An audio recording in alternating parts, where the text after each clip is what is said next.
अस्सलाम वालेकुम, welcome to my channel learning with Zarkul. उम्मीद करती हूँ आप सब खैरियत से होंगे। आज हम देखेंगे दो सिंपल सी डेफिनेशन साइंस से रिलेटेड। एक्सटिंक्ट स्पीशीज़ और इंडेंजर्ड स्पीशीज़ क्या होती हैं। Extinct species means a plant and animals that has completely disappeared from the earth and no longer exist. For example dinosaurs, कुछ ऐसी स्पीशीज़ प्लांट्स या animals जो completely disappear हो गए हैं अर्थ से, वो एक्सटिंक्ट स्पीशीज़ होती हैं।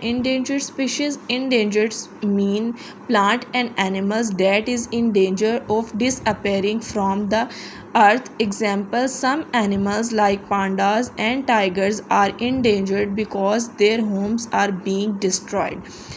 उम्मीद करती हूँ आपको ये डेफिनेशन समझ आ गई होंगी। मज़ीद वीडियोस के लिए मेरे चैनल को लाइक एंड सब्सक्राइब किए। Thank you.